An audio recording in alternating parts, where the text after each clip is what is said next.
So I haven't been keeping up at all with what's been going on in the primaries, and I guess I've been more focused on the Iran war and things like that. Um, and I was at the gym last night and looking up at the various televisions, and I took a look at what was going on in CNN, and there was a panel, and they were absolutely freaking out about these candidates that Mamdani has endorsed, and they were just freaking out that they might win and how they're going to ruin the Democratic Party. And I thought, you know what, I need to look into this. And later at night, I took a look at the polls and just to see like who's winning and what's going on, and they all had won. So I decided, you know what, let me look into it today. And I have heard some podcasters talking about it too. So I just did a kind of a little bit of a deep dive into the actual districts, which I knew nothing about, or the candidates, which I also knew nothing about. And I thought I'd make a little video, and because I thought what uh, what I found was interesting, and maybe you will also. So I want to start with this CNN article, which I had looked at last night. So this is this is the headline: Mamdani's hat tricks in New York, and talks about other things. I don't want to get into the rest of that because I really want to focus on that. So first of all, hat tricks. Obviously, CNN's not too thrilled about it. So these are the three candidates at issue here. Um, Daria Liza, Avia Chevalier, Brad Lander, and Claire Valdez. And the three districts are 13, 7, and 10. So first of all, I'm like 13, 7, and 10. I don't even know what those are. And we will get into those. But I do want to just go through this article a little bit. So basically, it says that these candidates made a clean sweep on Tuesday. They're backed by the Democratic Socialist mayor winning 3 congressional primaries, ousting 2 incumbent Democrats in the process, which is huge. So Mandani's show of force were the latest preview of the ideological battles to come, as Democrats vying to win control on Capitol Hill in November's midterm elections also look ahead to the 2028 presidential race. That really is jumping ahead there, CNN. So the first one, Daria Liza in the 13th district, she beat the incumbent Espiat, who 49.4% to 45.9%. So actually, it was pretty close. I mean, they were only separated by, a little basic 300 or so votes. And what's crazy about that is there are over 700,000 people in that district. Let me go back. One of the points about Chevalier that CNN points out is that this race focused largely on the United States relationship with Israel. So we'll get into her politics a little bit. So I want to stop there because I want to kind of talk about this district. First of all, I'll show you a map of where it is. So this is Ballotpedia, which has a lot of great information. So let's go down. They have the map. I looked all over for the map, and quite frankly, this was the easiest place to. Oh shoot! I just opened that. I did not want to do that.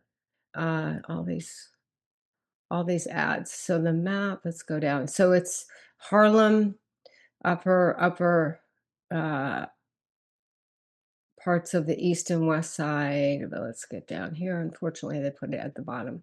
All right, here we go. It's kind of hard to see. Yeah, it's really hard to see. Let's see. Let me see if I can zoom in a little bit. Well, that's not really working there very well. But this is Central Park right here. So you can kind of see Central Park. And then I think the cutoff here is 110th Street. I'm not sure, maybe high 90s on the east side. So it's all up here, and it covers um, Harlem, Morningside Heights, Hamilton Heights, and part of the West Bronx. Um, I also decided what was relevant, let's see, is the demographics. Let's look at that. I looked up at Grok just because it's easier to pull it from Grok. So basically, uh, population average, well, range, let's say 747,500 to 778,000. The ethnicity is very interesting. It is over 50% Hispanic Latino, 50 to 52%, 24 to 30% Black and African American, only 15 to 7% white, 5 to 6% Asian, and other. The median income age is 37.5 to 39. Only 15% is over 65. Medium house, this is a pretty poorer area. Median household income is only 52,000 ish to 53, 54,000. So well below the New York State of 86,000 and national of 82,000. Per capita income 37, let's just say 38,000. Poverty rate 25 to 26%. Child poverty rate of 35%. High unemployment numbers. The US average poverty rate, I think, is 12.5%. So it's a pretty low, it's a low income and high minority district. I think the other thing that I thought was interesting, yeah, 50% of the households speak a non-English uh, primary language at home. So that's the demographic makeup. It says citizenship is 83 to 84%. I don't know that you could actually, uh, they actually know that or not, but I guess they're guessing. Anyway, so let's go back to what they're saying about the race. So, but between these two, so that's it gives you kind of a understanding of the demographics of the area. Um, so both of these candidates, oh, this is also interesting. Um, so the incumbent had a lot more money than the winner, a lot more. Um, so he had, more than twice what she had. So the money was not a factor in that race, unlike we saw in like Thomas Massey's rates, I believe, or people have argued. So then some of their positions, where are they different? Their endorsements, oh, this was funny, I thought. So, obviously Mamdani endorsed her. Letitia James endorsed him. So she got the new policy pack. I don't know what that is. Justice Democrats, I have heard of them. New York City Democratic Socialists of America. And this one I thought, Track APAC. I'm not sure what that is. I don't know if that's the APAC tracker. I have no idea what that is. But clearly anti-Israel. Uh, so, so I think one of the big factors in the differences in their campaigns is she called out Israel, and apparently the district people in that district, that was a popular message with them. Uh, so let's go up here. She was very anti-ICE, but I would imagine he probably is too. But she highlighted it sort of more than he did. So her key message, she ran a personal ad about her professional experience. Okay, that doesn't really matter. Talked about immigration. She was also an organizer, organizing against what we know is genocide in Palestine. So right there, she's going to turn off any pro-Israel voter. So she is a daughter of an immigrant. So she's very against ICE. I don't know what else. Sorry, it's a little trigger happy here. This keyboard or the. So let's see. She does talk about. Uh, Oh, she called out the incumbent for voting to spend billions on bombs overseas when we're struggling to afford rent and groceries right here in New York City. And you deserve a member of Congress who isn't cashing checks from APAC, real estate developers, and corporations. So the incumbent says he's a progressive member. I would have to look at his voting to see what that means. He said he's for affordable housing, transportation, and transit. workforce development, healthcare, blah, blah, blah. But he's already in Congress, so I guess people have already seen what he's done. So anyway, so that's that candidate. So I thought, that's very interesting. There was a big, I don't know, they had a huge, there's a big smear apparently against her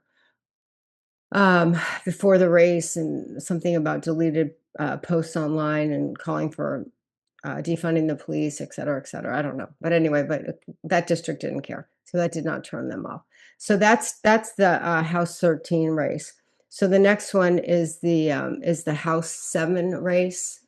So let's take a look at that and let's see. So that one has parts of Brooklyn and Queens. Sort of, so we're talking, both of those are working class. This one is also more of a working class um, district. So it has this part of Brooklyn, and then it has Queens. And let's look at I actually have to ask Grok about this one. The demographics are similar, but not as skewed to the Hispanic, Latin, uh, uh, as much to that, and more white. Um, oh, my Twitter handle. Rizzo's mom. Rizzo's my dog. Um, so let's see what Brock says. I wrote it down, but it's just easier this way. I can just kind of go through it because Grok can do this faster than me. Hopefully. Oh, did I say New York? House 7. I may need to. Let's see if he actually gets it right, because I did not put New York in. I'm going to see if I can do York. Let me try it again. No, I don't think I can edit it. Yeah, he does. He's like, what are you talking about? All right, let me retry that. Uh, it would be faster if I did it right. All right, let me try this again. Oh, here we go. Good for you, Grok. Okay, so similar population. So that is, let's just say over 700,000. It's less non-Hispanic, so it has. Oh, this is interesting. So it has, huh? It's There are more whites, predominantly white, 37 to 40% Hispanic, Latino, 34 to 35 Asian, 12 to 15 Black, African American. Let's just say 10%. So it's actually it's a different racial makeup. 33% of those are foreign born. Median age, in the 30s, mid 30s, well, lower end of 30s. Uh, let's say 11 to 14%, 65 or over. So not heavy on the boomers. Um, so median household income is much higher. Medium household income of House 13 was, what did I didn't write that down. The per capita income was 37, almost 38,000. So the per capita income here is 53,500. Median household income is a lot more, 88,600 to let's say to 93 or 92,000. So a lower poverty rate, but still pretty high, higher than the national average, 18 to 19%. So that's House, let's see, that's District 7. So let's look at that next race real quick. Um, all right, let's go over here. We've got, this is Claire Valdez who won against, um, there was not an incumbent, I don't believe. Well, he may have been an incumbent. I don't know. We'll see what this says. Um, so she beat Claire Valdez. All right, here we go. Let's see. So she beat Antonio Reynoso. So that was 55.9%. I'm going to go over to CNN real quick. This does a little better job. She's another Democratic socialist, defeated Brooklyn Borough President Antonio Reynoso in the race to outgoing replace outgoing rep Nadia Velazquez. She may not have been running again. So this was a pretty big. I mean, Claire beat him by it was a huge, much larger spread, 56.1 to 35.8. Still, again, not a lot of votes. You know, uh, 60,000 people voted out of 700,000 population. So they're not getting they're not getting a lot of turnout. And I mean, I don't know how. I think probably most people are. I don't know how many are Democratic voters in that district. I don't know how many Republicans there are, but that's not a very good turnout at all. So anyway, let's go back and look at her. The difference between her and Antonio. I don't know if he also calls himself a progressive. I don't think my experience is people just calling themselves progressives doesn't necessarily mean they're progressive. So Claire, I think she may have gotten endorsed by Bernie Sanders as well. Let me go down and look. Uh, uh, uh, so some of the endorsement stuff is interesting, but um,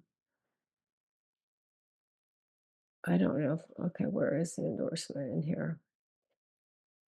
Ay, ay, ay, ay, ay, down here. Well, not up here. Let's see if I can find it quickly. If not, we'll just move on. You can always look on this yourself. I just don't want to spend way too much time on this. Let's see. Seems like all these pages are.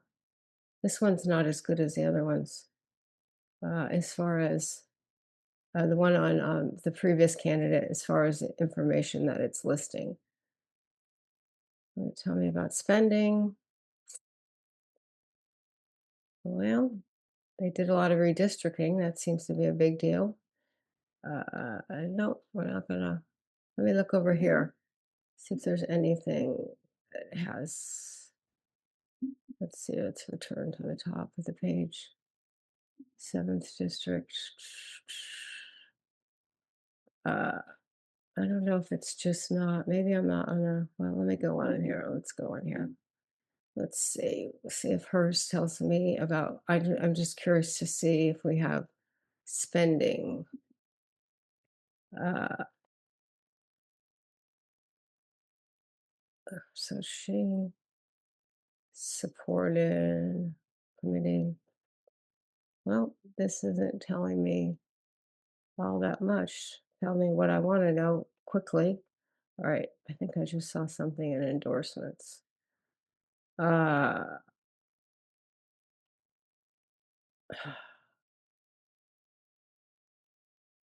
well, okay, here we go. So she definitely had more money than the other candidates, any of the other candidates. Uh, s- so there's that. And let's see about endorsements.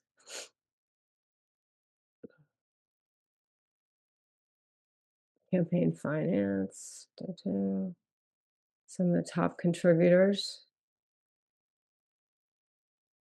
UAW, she's got working labor unions.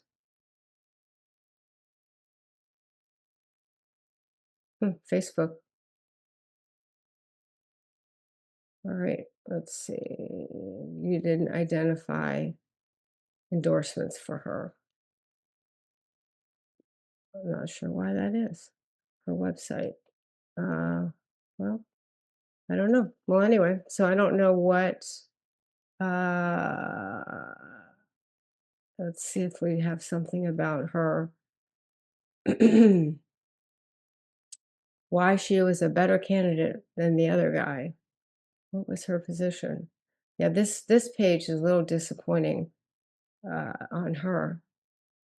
Oh, here we go. Yeah, so she did receive Bernie Sanders' endorsement. The new policy pack, I don't know what that is. Abolish ICE, APAC out now. Okay, so she's very, that tells you something. Allies against APAC, so she's against Israel, and she's against ICE. Yeah, well, that's interesting. Yeah, so she's very, but uh, what's interesting is the demographic is very different in this district than in District 13 that has Harlem and part of the Bronx.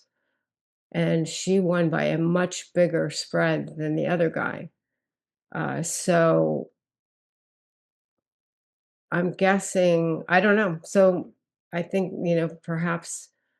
I perhaps it's just a much more liberal left or um, not liberal, but much more progressive district than some of the other ones. But even though it has a higher white demographic, yeah, that is very interesting. So I don't really need to look at her platform. I can tell you kind of what her platform consists of by looking at the people that endorsed her. So that's Claire. All right. And then the next one that is another Mamdani candidate is District 10. And this one is very much is very different. So this Brad Lander, a huge win also against Dan Goldman, 65.8%. Goldman had 34%. And this district, let's go pull up 10.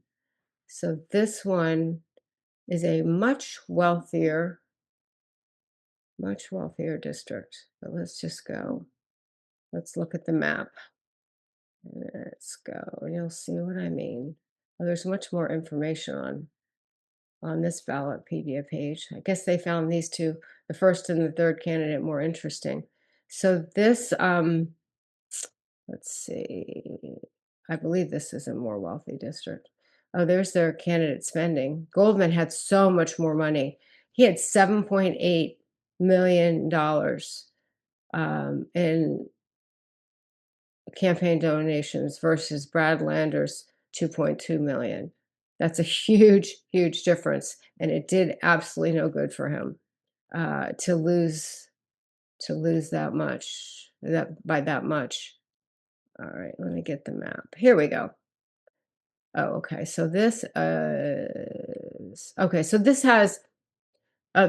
is a much more affluent district. So this has the financial district up to I think it includes Soho up to Flatiron. I used to live in New York, so I know this. And then the more affluent sections of Brooklyn over here, if you can see that. And then it goes all the way down here. So this is if we look, we're going to look at the demographics of this district, um, but it's definitely, well, that right there says all. You've got the traders, anyone that lives in Manhattan probably lives down here. Well, at least they used to when I lived there. Soho is a wealthy area, and usually Brooklyn Heights in here is definitely people who work on Wall Street can live there and commute in. So this is the 10th district. I just want to look quickly before I go in to look at their demographics. Um, I want to look at, let's see if this gives us endorsements.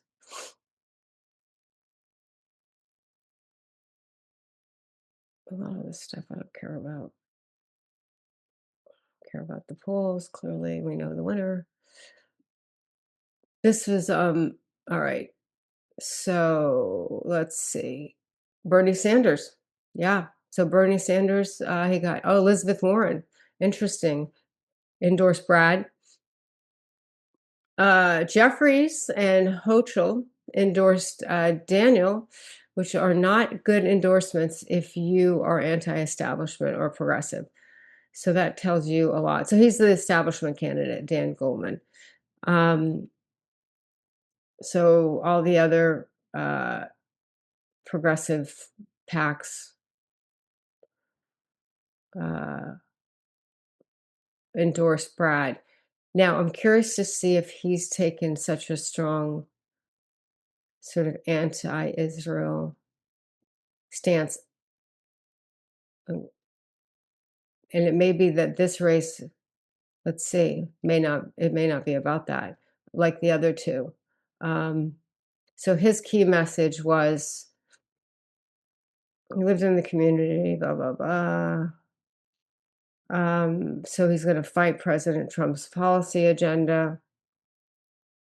He sees problems we can't solve with worded letters or high dollar fundraisers. Um, so he delivered groundbreaking job protection for freelancers and fast food workers at a $15 minimum wage to delivery workers and Uber drivers in his position. I'm assuming we'll go back and look at what that was. So Goldman was against ICE. He was called, well, he says he is a progressive. And well, I guess he is a progressive. He co-sponsored Medicare for all and the Green New Deal.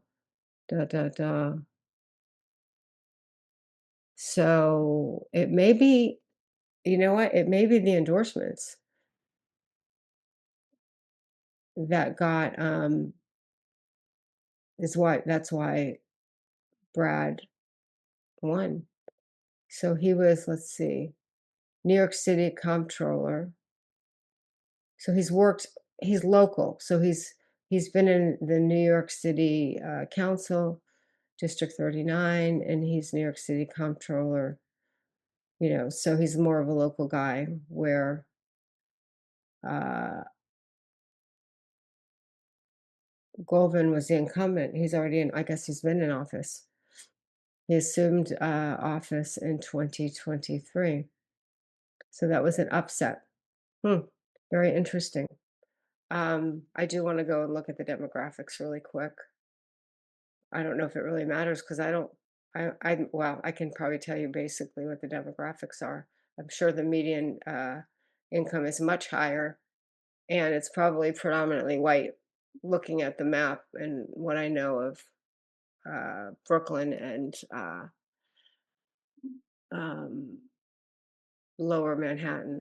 But I do want to point out um, that so Fetterman apparently, I don't know if anybody heard this, he referred to all these candidates as scumbags. Uh, I guess because many of them are a little bit anti-Israel. But yeah, he's having a real hard time. He's having a real hard time with this. Although he's in Pennsylvania, so I don't know what his problem is. So anyway, but there's one other race that it's a candidate that Mamdani didn't endorse, but I believe is a progressive, which was kind of interesting, and that is in House 12. Now, that article doesn't talk about it, but this one, Trump was talking about this because, and the progressive who was Alex Boris, he was defeated, and he was not um, endorsed by Mamdani or Bernie Sanders. I think his actual endorsements were pretty weak. So although he calls himself progressive, and one thing that's interesting about him is that he called out AI companies big time, and one of the reasons I think he may have lost is because he said he wanted to regulate AI companies and damn it, and Mika Lasher, I believe, probably got a lot of AI money. Um, and so that was a pretty big, I mean, it was pretty close. So you've got Mika Lasher, Mika, and Alex Borst. Those were the two. Alex Borst was on CNN last night. So it was pretty close, 35 percent to 39.1. But over 4,000 difference in votes. So District 12 is that is the core of sort of Manhattan around Central Park. So you've got your wealthier Upper East Side, Upper West Side. Um, did I have, I don't know if I have, yeah, actually, I'll go down and show you. So these are the walls, these are money people. So it's not all that surprising that they would have a problem with somebody saying they wanted to regulate AI because they're all making a lot of money off of AI, especially if they're trading. Um, all the tech people. But yeah, but he didn't get the this Alex Forrest didn't get the endorsements from progressive candidates. But this is this is funny. So this is the one that George Conway, Kellyanne Conway's husband was in. This is the one that Trump was raising issues about. He was all over this and really excited that this guy got creamed. But what's funny, so let's see, let me look right here. This is Alex's bio. Um, Georgia, did you say Georgia Tech? Yeah, so he's gonna be that's where my dad went. He's got to be a smart guy. So, yeah, Conway is hysterical. I mean, it's hysterical. But I want to show you the money. Let me see what I look. So Mika. Yeah, so he's he looks like a real basic guy. He was in the New York State Assembly. So his yeah, he's endorsed by Mike Bloomberg, uh Hochul, he pretty much has all of the I don't know, whatever his platform is. He has all the establishment um endorsements. So it's not surprising to me that he won, especially in that let me go back and find the map in this district. Very establishment. I mean, they probably watch CNN, read the New York Times, and they're anti, democratic, socialist, communist, or whatever. They probably think they're communists too. I don't know. Maybe they are. I really don't know. I have not been following Bernie Sanders and his crew for a few years, so I don't really know what they are. Now, where's the damn map? I just want to show you, just to not that you don't believe what I say, but there were a lot of people in this race, hence this long page to get down to the map. Um, let's see, voter information. We don't care about that. I do want to see if they have there was a chart in here with the money spent. Conway, the amount of money, here we go. This is crazy. George Conway, he had 6.6 million. Alex was the next 3.6 million. And the guy who won only had 2.6 million. So clearly, money was not a factor in that race. Um, let's go down and get somewhere. Yeah, Valapine has a lot to say about this district. Sorry, this is taking, it's not easy to go down. So this was Jerry Nadler's district, and he has retired. Um, it'll be interesting. So it'll be interesting to see what happens in the general in this race. Okay, so here we go. All right. So yeah, so you can see this is Central Park right here. If you can see my cursor. So this is the Upper West Side. This is the Upper East Side. You've got Fifth Avenue, Park Avenue, all the way down to, I believe I don't know what the cutoff here is.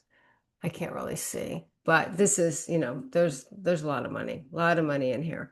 So, and very waspy. I'm sure, well, they probably have their share of Jewish people as well. So just combined because they're all combined, but they're professionals, professionals and artists that make money. So yeah, it's definitely, I lived in that. I'm not saying I was a professional. I'm not saying I was wealthy, but yeah, I lived in the Upper West Side. So anyway, so that's that race. It will be oh, it's pouring. It'll be very interesting to see what happens in the general. Oh, it's getting thunder, so I'm going to have to end this before my dog starts barking. But anyway, I hope you found that helpful.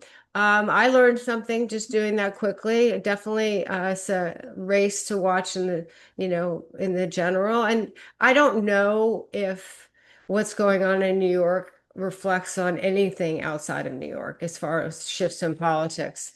I will take a look at kind of some of the other races and see if they're see how these Democratic socialists are doing. The candidates that Bernie Sanders has endorsed. Los Angeles mayoral race is going to be an interesting one to watch.